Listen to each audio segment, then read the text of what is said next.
Hello, I'm audible to everyone. Yes, sir. Yes, sir. Thank you. Thanks for the confirmation. Sorry, I couldn't take the class. Please put your roll number in the chat box.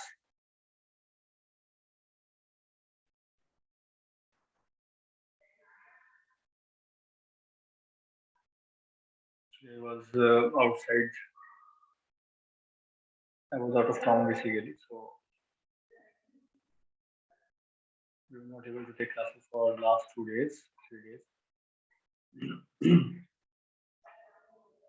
Okay देखिए last time क्या था कि हम लोगों ने जो है software design pattern की बात कर रहे थे, उन सिलेबस देखें तो जो हमारी यूनिट थी थर्ड डिजाइन पैटर्न्स के ऊपर है। तो I have just briefed you like what is software design pattern and what is the need, हम क्यों सॉफ्टवेयर डिजाइन पैटर्न्स के ऊपर इतना फोकस करते हैं, सॉफ्टवेयर डिजाइनिंग का जो कॉन्सेप्ट है वो इतना इंपॉर्टेंट क्यों आईटी के अंदर, है ना।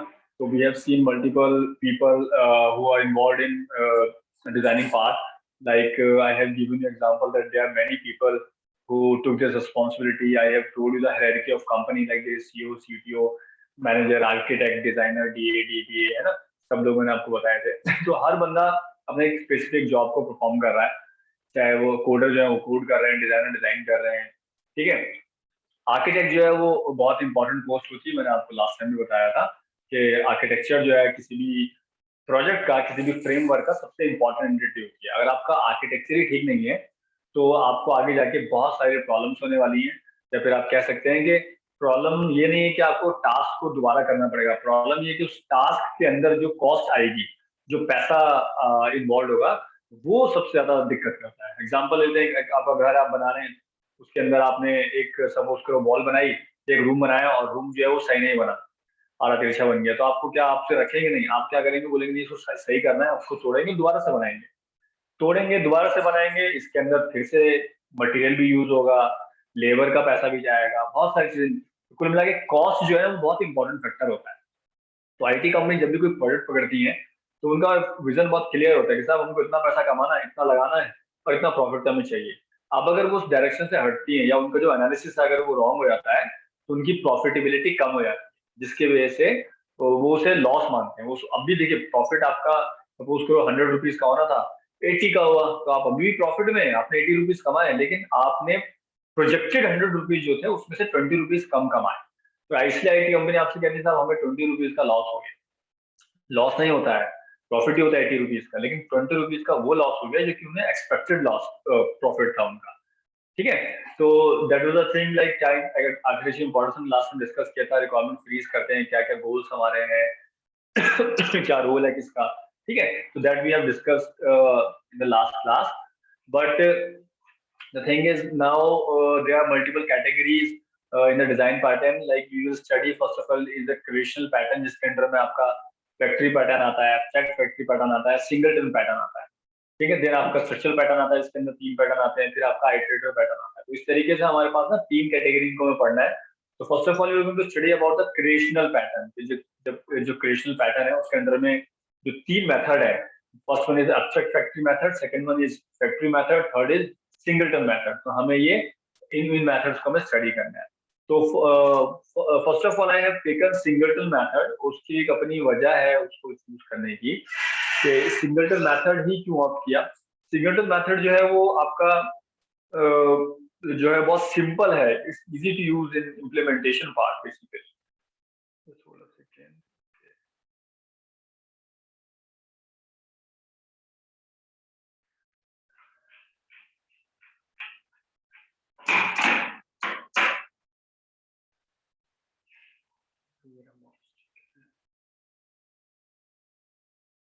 ठीक है ना।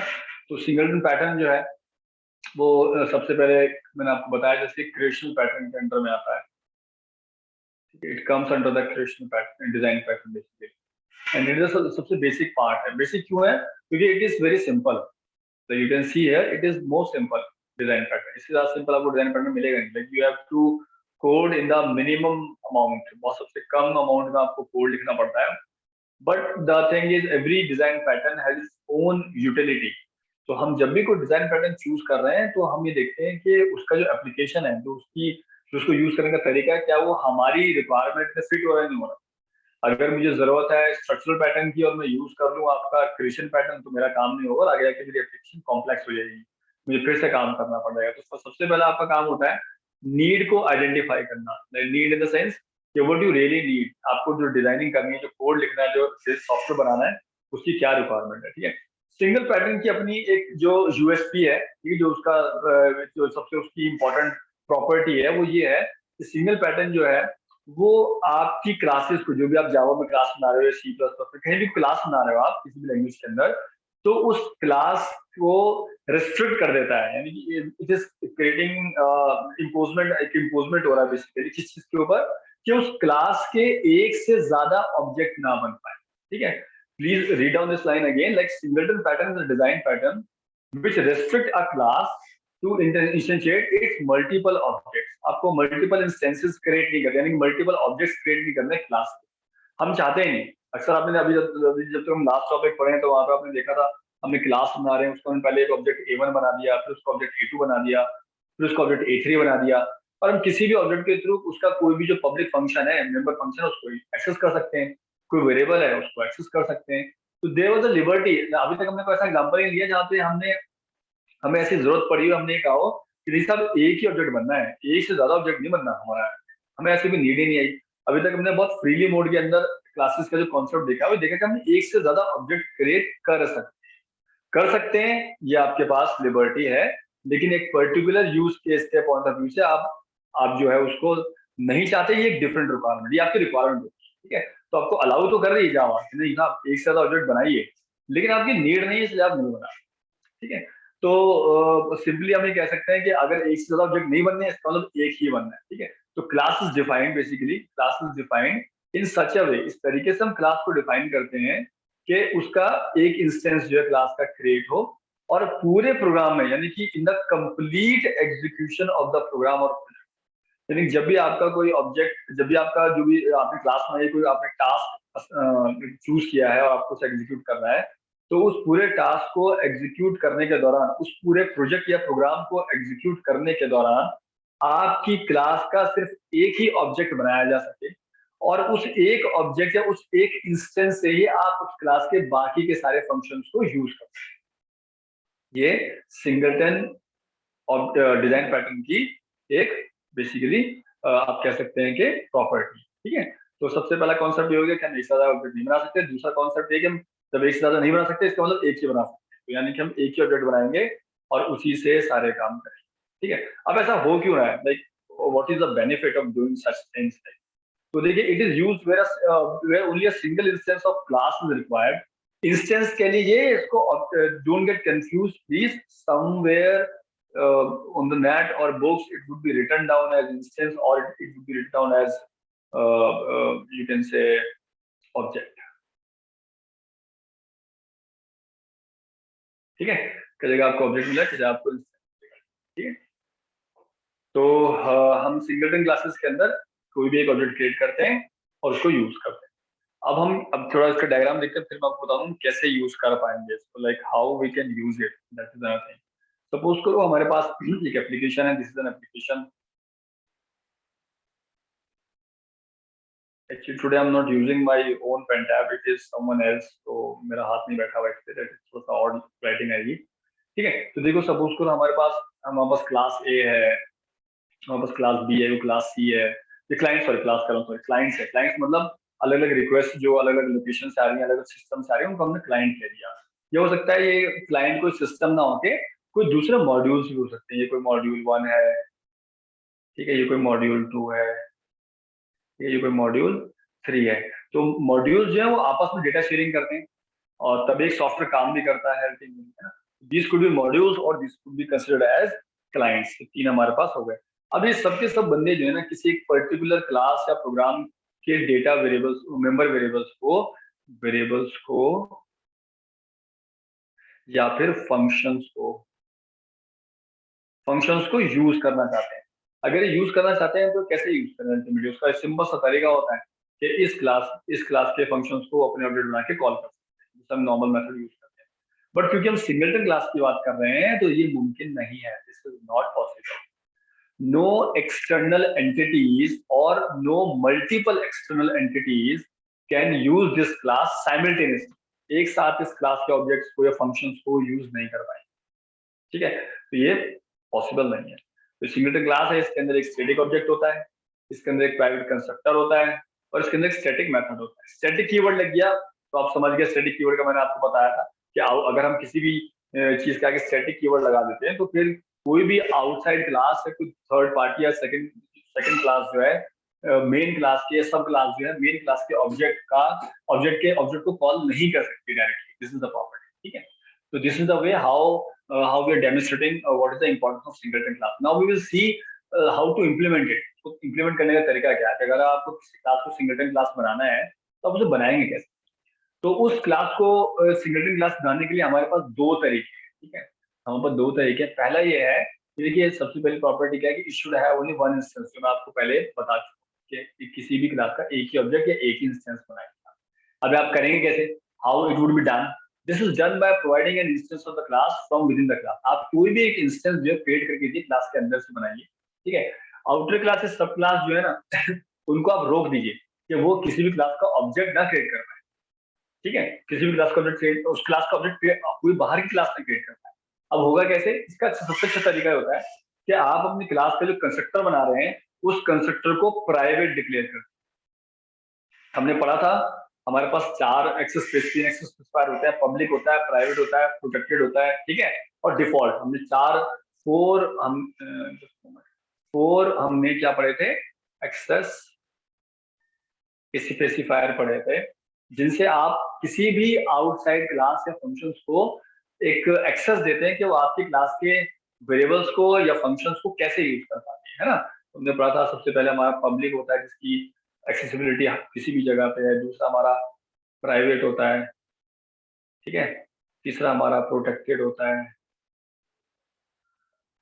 ठीक है, और चौथा हमारा डिफॉल्ट होता है। This is provided by Java. Instead of this आपका जो C++ थी उसमें पब्लिक, प्राइवेट और डिफॉल्ट होते थे, ठीक है।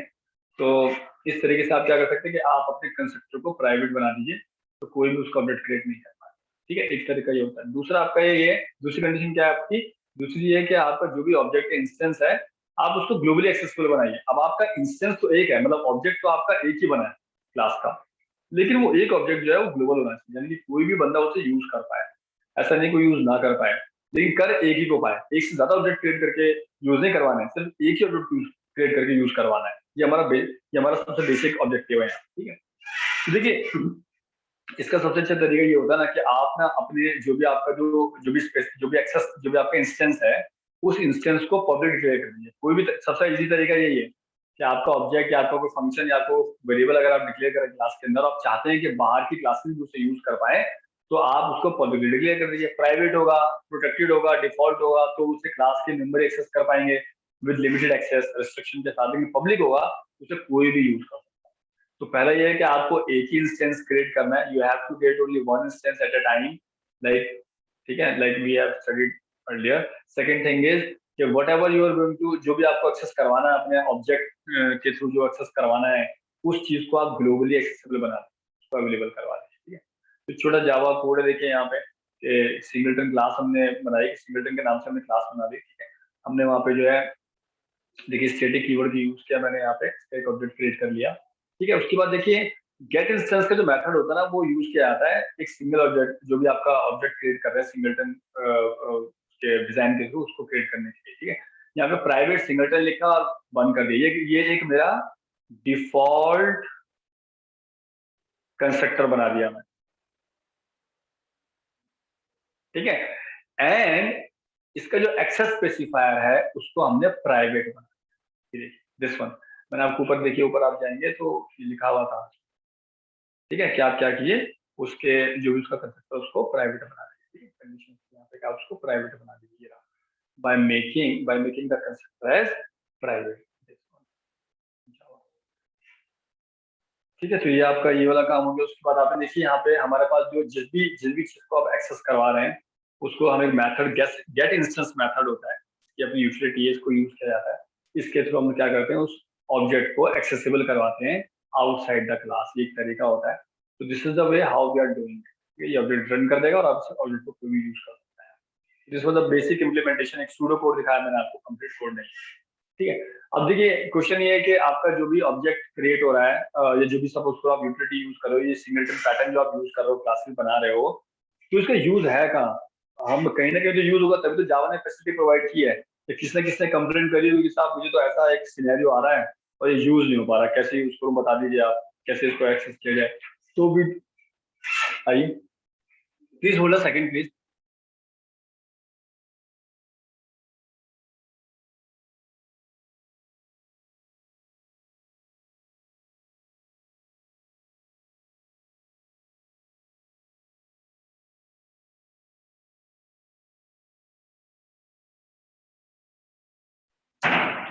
ठीक है, तो किसने किसने नीड दी होगी कि साहब मेरे को प्रॉब्लम आ रही है और मेरे को ऐसा इंटरफेस चाहिए, तो मुझे ऐसा इंटरफेस प्रोवाइड किया, तो जावा ने उस चीज को एक्सेस किया। ठीक है, एप्लीकेशन में सबसे पहली एप्लीकेशन जो है, बहुत वैसे तो बहुत जगह इसका इस्तेमाल होता है, आपको खुद सोचना है। It is up to you कि आप कहाँ कहाँ सिचुएशन बन सकती है जहां पे मैं एक टाइम पे एक से ज्यादा लोगों को उस चीज को इस्तेमाल ना करने दूं। अगर कोई ऐसी सिचुएशन आ रही है तो इट मीन्स कि बहुत ही क्लियर फंडा है कि आपको वहां पे सिंगलटन क्लासेस का इस्तेमाल करना है। ठीक है, तो हम वन बाय वन देखते हैं। सबसे पहले जो हमारा है क्या, we have hardware interface. Hardware interface क्या होता है, मुझे बता सकता है कोई? Anyone having an idea what is hardware interface?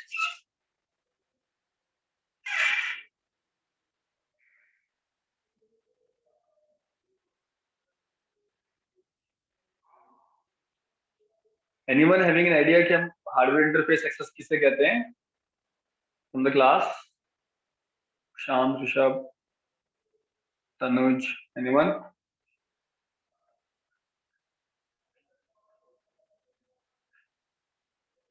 Ayush, no idea? Sir दो डिवाइस को कनेक्ट करने के लिए जो यूज होता है। ओके ओके, हाँ। देखिए इंटरफेस क्या है, जब भी हम किसी एक पर्टिकुलर, हमारे पास कोई भी एक सपोज करो हार्डवेयर है, सॉरी, ठीक है, और एक दूसरा हार्डवेयर है, तो इनके बीच की जो इंटरफेसिंग है, इंटरकनेक्टिविटी से हम इंटरफेस है। ठीक है, तो it could be in physical interface भी हो सकता है और वर्चुअल इंटरफेस भी हो सकता है। ऐसा नहीं कि इंटरफेस तो फिजिकल ही होता है। ठीक है, आप कोड के थ्रू भी कनेक्टिविटी कर सकते हो, वो भी पॉसिबल है। ठीक है, तो देखिए ज्यादातर जगह पे क्या होता है कि जब भी हमें सपोज करो कोई प्रिंटर है, एग्जांपल जैसे लेते हैं, यहाँ पे प्रिंटर का एग्जांपल लेते हैं, तो प्रिंटर जो है वो शेयर्ड होता है। Printer shared among different systems, multiple systems के बीच में शेयर होता है। और कई बार तो ऐसा होता है कि पूरे फ्लोर पे कंपनी एक ही प्रिंटर लगाती है और बोलती है भाई ये शेयर्ड है, और जिसको प्रिंट आउट लेने हैं कमांड देके प्रिंट आउट निकालते हैं। तो लोग क्या करते हैं, अपने अपने प्रिंट आउट देते हैं और उससे कलेक्ट करते रहते हैं। प्रिंटर नहीं होता तो आपकी फोटोस्टेट मशीन होती है, वो भी प्रिंट ही करती हैं। तो कंपनी क्या करती है, बड़ी फोटोस्टेट मशीन लगाती है ताकि ज्यादा लोड ना आए। हाँ बिल्कुल बिल्कुल।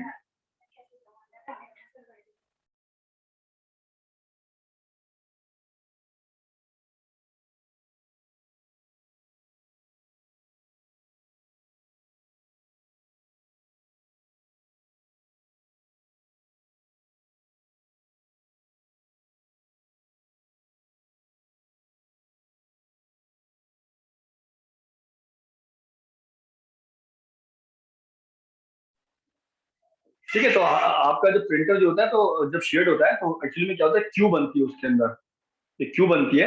और उस क्यू के अंदर जो है जो आपके प्रिंट आउट जो भी सिस्टम दे रहे हैं उनकी इंफॉर्मेशन स्टोर होती है। पहला इस सिस्टम ने प्रिंट आउट दिया, ये सिस्टम ने दिया, फिर इसने दिया, ये स्टोर होते रहते हैं। और प्रिंटर क्या करता है या मशीन क्या करती है, वन बाय वन को प्रिंट करते रहती है एज पर प्रायोरिटी। सबसे पहले किसका है, फर्स्ट कम फर्स्ट वाला रूल चलता है।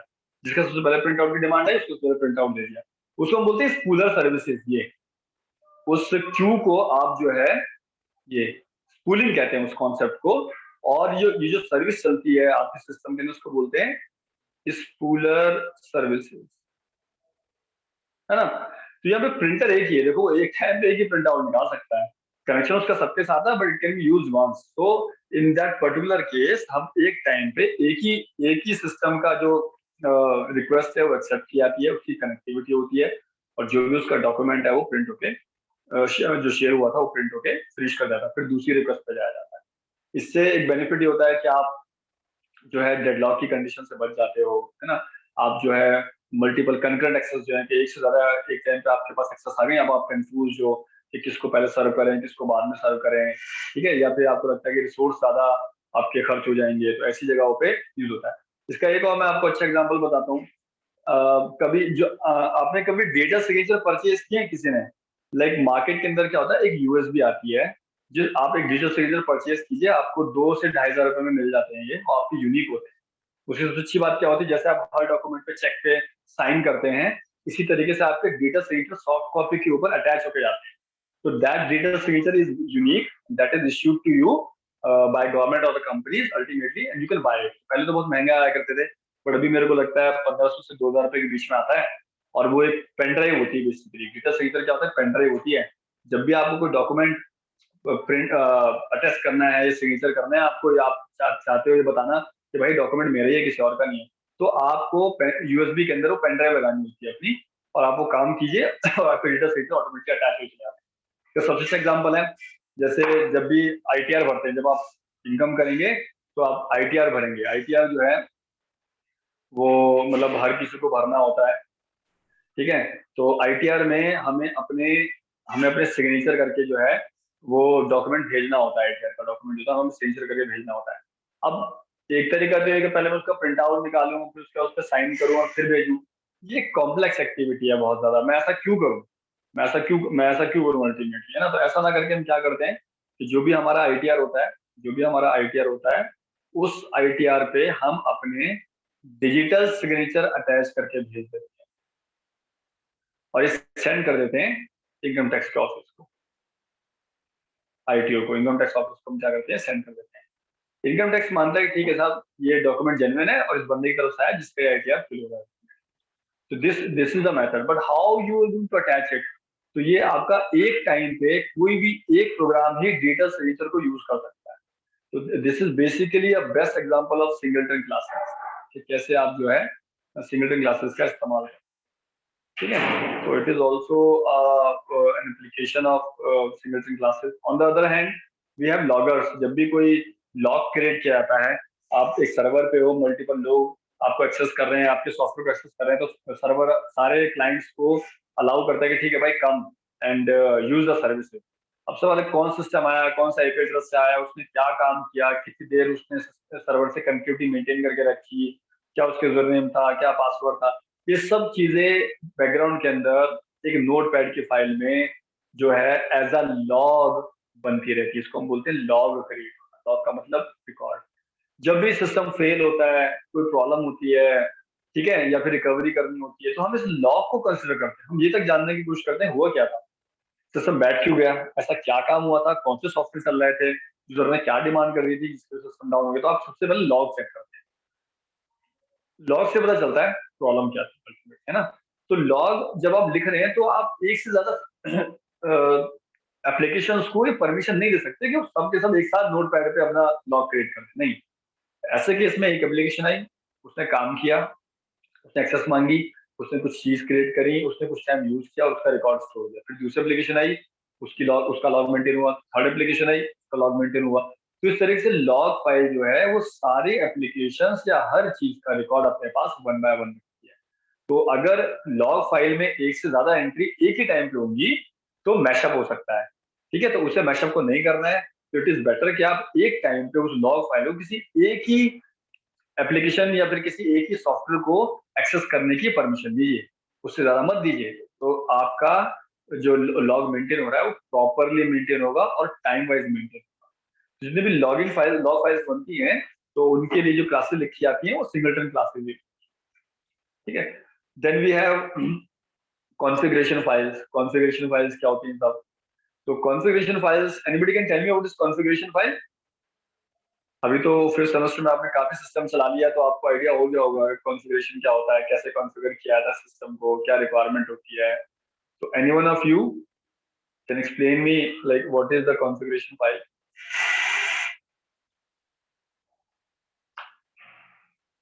Anything you know or you have an idea, just let me know. जो भी आपको पता है बता दो।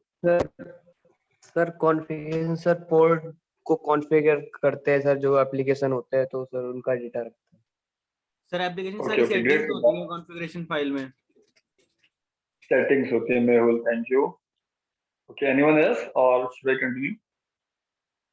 देखिए, कॉन्फ़िगरेशन फाइल्स का बेसिकली क्या होता है कि whenever some hardware is attached to the operating system और सम एप्लीकेशन, तो हमें बताना पड़ता है कि इस हार्डवेयर की आइडेंटिटी क्या है।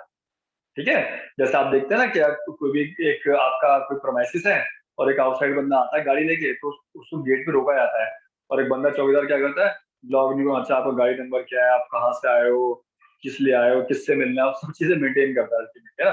तो हमें एक जब भी हम किसी नए हार्डवेयर को सिस्टम से इंट्रोड्यूस करा रहे हैं, तो हमें बताना पड़ता है उसका इंट्रोडक्शन, कि क्या इसकी कॉन्फ़िगरेशन है, कैसे काम करेगा, कौन सा पोर्ट नंबर यूज करेगा, कौन सी सर्विसेज यूज करेगा, क्या उसके पास परमिशन है कि नहीं है ना। तो इन सब चीजों को मैनेज करने के लिए हम क्या करते हैं, कॉन्फ़िगरेशन का इस्तेमाल करते हैं।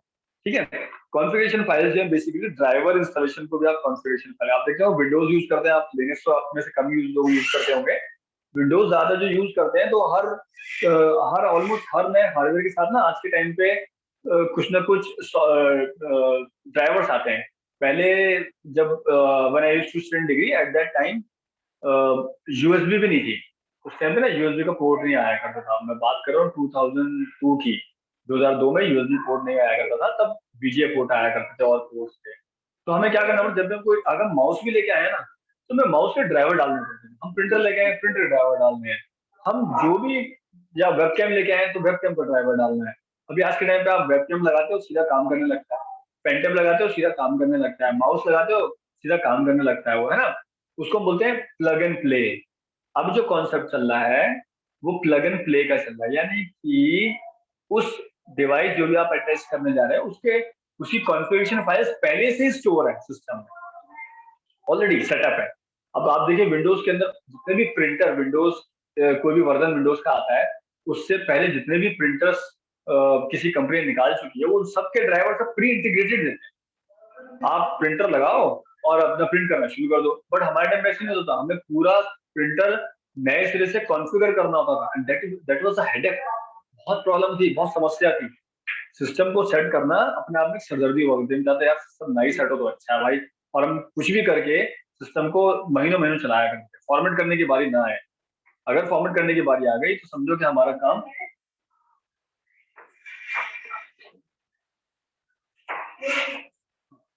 तो क्या होता था कि उससे बहुत प्रॉब्लम होती थी, यार कैसे करें सिस्टम को दोबारा से कॉन्फ़िगर कैसे करें, तो बहुत प्रॉब्लम होती थी, क्यों, ये ड्राइवर की प्रॉब्लम थी। तो कॉन्फ़िगरेशन फाइल्स भी आपकी क्या है कि वन टू वन काम करती हैं, ऐसा नहीं, आप कभी इस चीज को ट्राई करके देखिए कि आप एक ही मॉडल के दो प्रिंटर लीजिए, ठीक है, एक प्रिंटर का पहले आप ड्राइवर इंस्टॉल कर लीजिए। अब सपोज करो मेरे पास एक प्रिंटर है P1008 और मैंने इसका ड्राइवर इंस्टॉल कर लिया। अब मैंने ये फर्स्ट प्रिंटर था, इसको लगाया, प्रिंट आउट निकाला, अब मैंने इसको हटा के दूसरा P1008 का सेकंड कोई प्रिंटर मैंने अटैच कर दिया। अब ड्राइवर तो वैसे डले हुए हैं, काम करना चाहिए, काम नहीं करते। रीजन बीइंग कि वो एक दूसरा डिवाइस है, उसको आपने कन्फिगर कर रखा है पहले वाले के साथ, दूसरे डिवाइस को दूसरे के साथ करना पड़ेगा, तो वन टू वन मैपिंग करनी पड़ेगी। तो ऐसी जगहों पे भी जहाँ पे हम कोई कॉन्फ़िगरेशन कर रहे हैं, चाहे वो हार्डवेयर की है, चाहे किसी वर्चुअल कॉन्फ़िगरेशन को हम एग्जीक्यूट कर रहे हैं, सर्वर पे बहुत सारी प्रॉपर्टी सेट की आती है कि ये क्लाइंट जब इस सर्वर में पासवर्ड से आएगा तभी एक्सेस देनी है। या इस अब तो ऐसा तक हो चुका है, जैसे IEEE में हम लोग रिसर्च के पेपर डाउनलोड करते हैं, तो दैट पर्टिकुलर IEEE क्या करती है कि नहीं जी, जब तक इस IP एड्रेस से, इस मैक नंबर से, एक यूजर नेम पासवर्ड से रिक्वेस्ट ना आए तब तक रिक्वेस्ट नहीं देनी, नहीं तो कोई भी अपने घर से एक्सेस करने बैठ जाएगा। तो वो इतना तक कॉन्फ़िगर करवाते हैं। तो इन चीजों के लिए भी हम लोग सिंगलटन क्लासेस का यूज करते हैं, ठीक है। और कैश मेमोरी को मैनेजमेंट के लिए भी इस्तेमाल होता है। जब आप एडवांस कंप्यूटर आर्किटेक्चर पढ़ेंगे तो वहाँ पे इस चीज का बड़ा इंपॉर्टेंस होता है, कैसे मैपिंग किया जाता है, इसको बोलते हैं कैश मैपिंग। तो कैश मैपिंग जो की जाती है वो भी कहीं ना कहीं इसी मेथड, सिंगलटन मेथड जो है, डिजाइन पैटर्न जो है, इसको ध्यान में रखिए। Okay, anything else you people experience कि जहाँ पे हमें इस टाइप सिंगलटन डिजाइन पैटर्न का इस्तेमाल हो, कोई और आपको आइडिया है ऐसा, कोई आपने कभी महसूस किया हो? ठीक है, सिंगलटन क्लासेस का भी एक कौन से मेंबर देख लीजिए, लाइक ये मैं बता ही चुका हूँ, इनको बताने की जरूरत नहीं, इसका एक ही इंस्टेंस होता है, एक ही ऑब्जेक्ट क्रिएट किया जा सकता है, और जो ऑब्जेक्ट क्रिएट करोगे आप वो ग्लोबली एक्सेसिबल होना है, ठीक है। तो JVM आपको दो क्लासेस प्रोवाइड करता है by default, you can use them, ठीक है, और सिंगलटन पैटर्न जो है वो क्रिएशन पैटर्न के अंडर में आता है। ठीक है, एक मैं आपको एग्जांपल बताता हूँ जो बहुत ही प्रैक्टिकल एग्जांपल है, and you will really feel कि हाँ ऐसा होगा तो हमें यहाँ पे इसकी नीड पड़ती होगी। जैसे सपोज कीजिए बैंक की बात करते हैं, डेटाबेस पढ़ लिया आपने? Database, have you gone through database? I hope so आपने But डेटाबेस it's पढ़ just ongoing here. अच्छा डीबीएमएस है ना, तो डीबीएमएस में क्या होता है कि आपका एक अकाउंट है, ठीक है, आपका एक अकाउंट है, सीरियसिबिलिटी पढ़ेंगे अभी आप उसके अंदर, है ना, आप उसके अंदर चार एसेट प्रॉपर्टी पढ़ेंगे, एसेट प्रॉपर्टी जो होती है चार property, atomicity, consistency, isolation, durability. तो इन प्रॉपर्टीज की इंप्लीमेंटेशन से डेटाबेस की कंसिस्टेंसी और इंटीग्रिटी मेंटेन किया। अभी सपोज करो आपका अकाउंट है और 12:10 पे 12:10 पे आपके अकाउंट में किसी ने 500 रुपए डाले, आपके फादर ने 500 रुपए ऐड किया और उसी टाइम पे एग्जैक्टली आपने वहां से 200 रुपए निकाले और आपके अकाउंट में बैलेंस था 1000 रुपीज। तो आपका बैलेंस क्या होना चाहिए?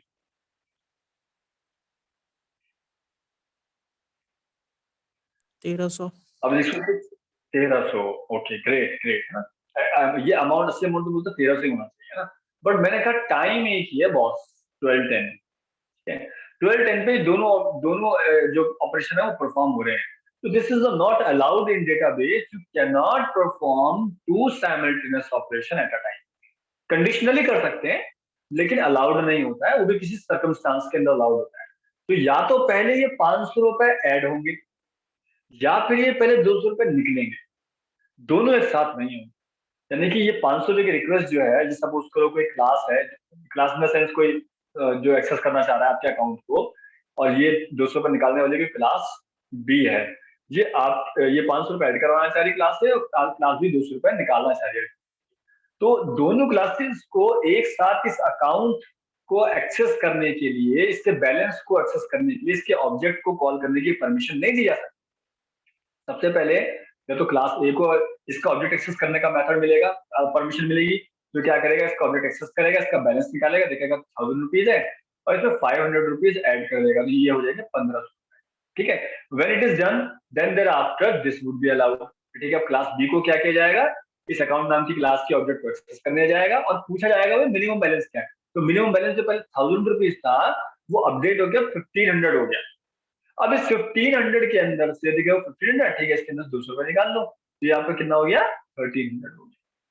तो सिंगल ये अकाउंट नाम की क्लास जो बनाई गई है, आपके अकाउंट की जो क्लास बनाई गई, इस अकाउंट नाम की क्लास को हमने नॉर्मल क्लास नहीं बनाया, हमने सिंगलटन क्लास बनाया, ताकि एक टाइम पे मैक्सिमम कोई एक ही आउटसाइड फंक्शन इसके ऑब्जेक्ट को यूज या इस्तेमाल कर सके, या इसके फंक्शन को बैलेंस बैलेंस निकालने वाले फंक्शन को एक टाइम पे यूज कर सके, उससे ज्यादा को एक्सेस न कर सके।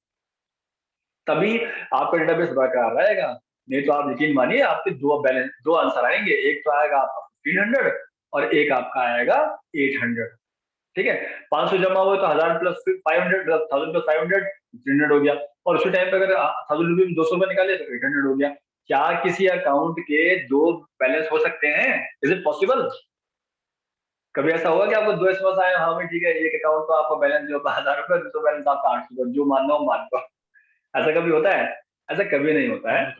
इसे बोलते हैं इंटीग्रिटी मेंटेन करना। This thing is basically called कि डेटाबेस की इंटीग्रिटी बरकरार है, discontinued.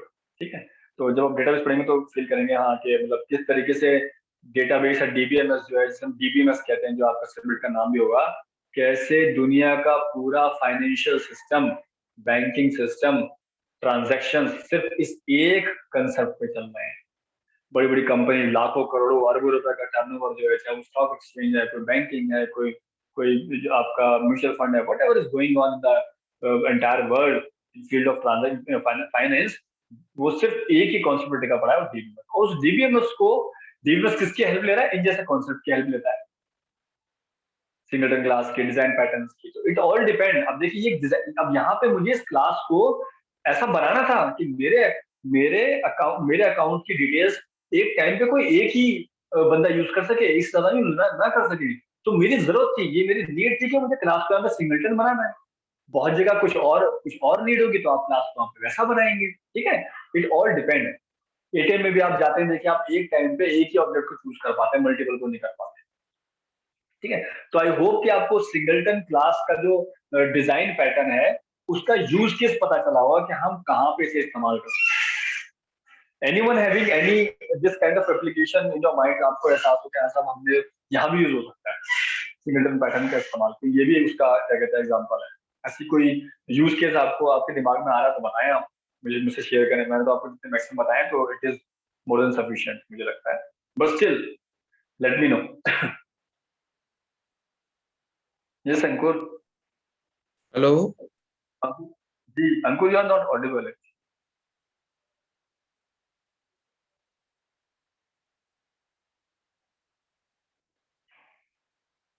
Anyone else? Moksh, Tanuj?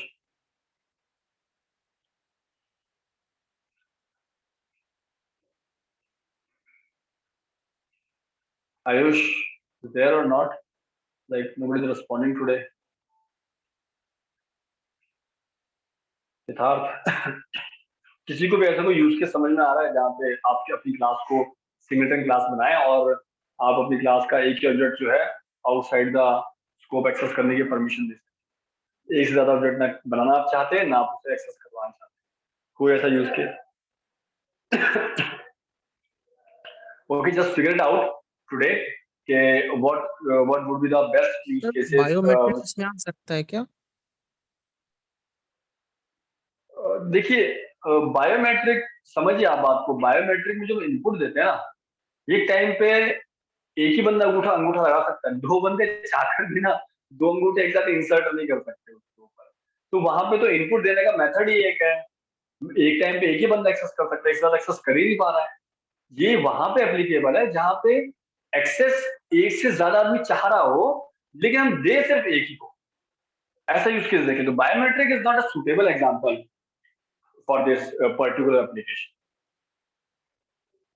I hope you understand the scenario.